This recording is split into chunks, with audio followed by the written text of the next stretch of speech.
Sir, please address the township committee. Okay, all we're doing is we're talking about a decision that came down, word for word. That's all we're doing. Okay, and all we're asking is, and like this gentleman said here, if the man or the woman or whoever we're talking about here, which I don't know why we're, dancing around the bush, wants a hearing with PERC, let the man have it, as opposed to something which personally I really do think is unfair. So that's all I have to say. Thank you. Thank you.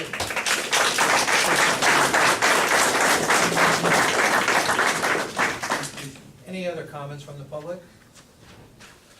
Seeing no hands, we will continue to vote. Mr. Dahan. My name is Paul Dahan. My mailing address is P.O. Box 137, Pittstown, New Jersey. My physical address is 223 Pittstown Road. I'm not going to get involved here in accusing so-and-so and accusing so-and-so.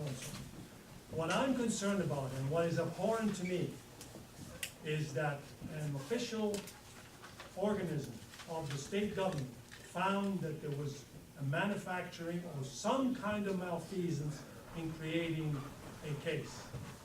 And I urge the township committee to go after and investigate that issue more than any other issue. Because if there's been malfeasance on manufacturing documents or tampering with them or falsifying them, whatever they have done, that has to be cleared very, very quickly.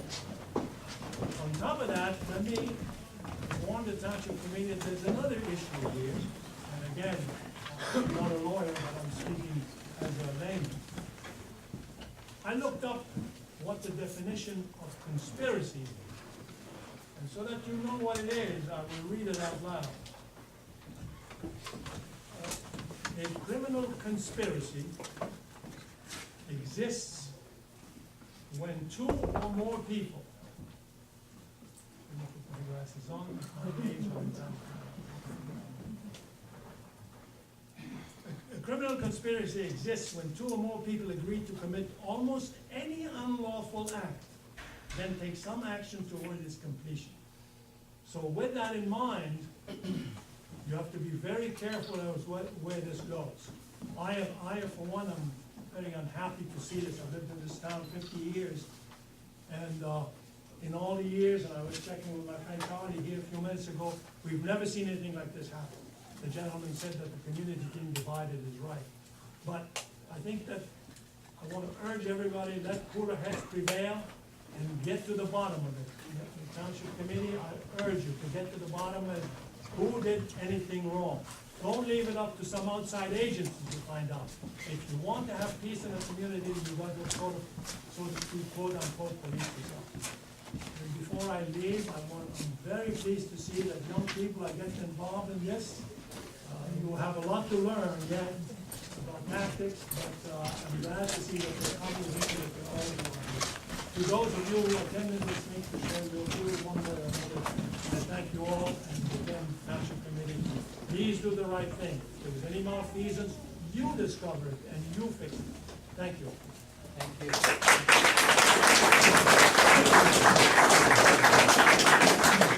Are there any other comments from the public?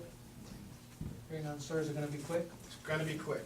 I just want to make a comment, Jim Curley, Jennifer Pohat, Mr. Dayon, that was well said. Appreciate that. I just want to make it a point that if a police officer, and there's a ton of police officers in here, if we had manufactured evidence against anybody, a civilian, if you were a civilian, you wouldn't want that. And if you did find that a cop did that, you would have him arrested, would you not? Why isn't action being taken on the part of an arbitrator's ruling saying these people made these things up to basically get rid of a fine person, a fine officer? And that's all I have to say. Just Mr. Dayon said, look into that, make sure justice is served. Thank you.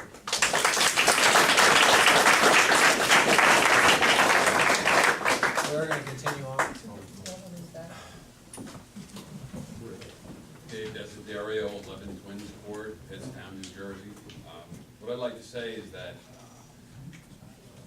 I think the township and what's occurred here by not the separation, but the ultimate end result, putting everyone at risk, paying the officer, I'm a big supporter of the PVA, as well as I'm a member of the community, but looking at this and looking at the risk that you're putting the township at, I don't really understand where you're coming from. I'm really unhappy to see where this whole thing has gone.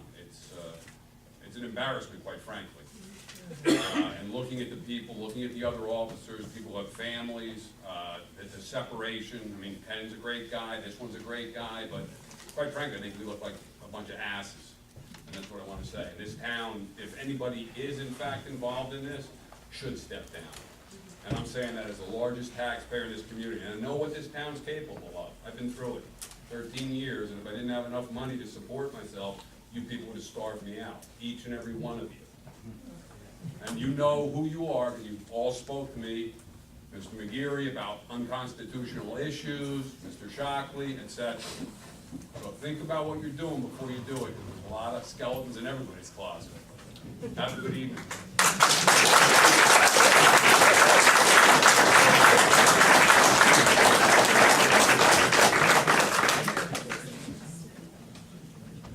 Yes. Gabrielle Burdick, 14 Matthew Drive, Franklin. I would just like to state that if the arbitrator's ruling is a public document, why didn't the township committee make it public when it was released in June of 2008? Any other comments? Thank you for your comment. Any other comments from the public? That? Yeah, my name's Michael Parrish, I live on 230 Sydney Road. I've been going through the township and the police department for roughly 5 years to get the police department to sit down in my driveway for the speeders. Well, they finally showed up. After 5 years of arguing with the township, sending you letters, I'll give you, they should got back to me and called me up. I talked to Mr. Modoli. He wouldn't come down and talk to me. He sat down with his patrolman. And patrolman says, well, I don't like to sit here and give out tickets. I like to ride up and down the road because we only get 20% from the courts for the tickets. Well, that 20% pays for the police department and save us taxpayers' money. I mean, you people don't know what the left hand and right hand's doing. You two gotta get together. One day, they bought a house for police department. Well, I don't think the zoning's right. Next week, you read in the paper, we bought it for Coach. For Coach, it's for all income, family and stuff. You spent over $400,000 for 2 houses. What you gonna do with it? You're gonna pay taxpayers' money and remodel it. You remodel the Minnesota building. Put more money in that. Go out there and bought the Crazy Farm for $1.2 million. Auctioned off, got $890,000. Where's the other money?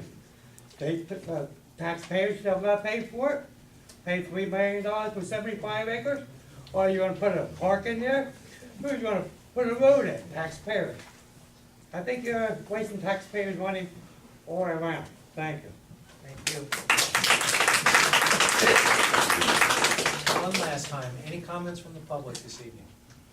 Hearing none, we are officially moving on with our agenda. We're going to go to the department head and subcommittee reports. Finance, Ms. Burgess. Yes, present the bills for payment. Order, please.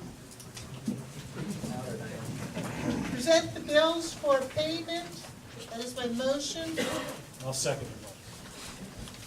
Any comments or discussion from the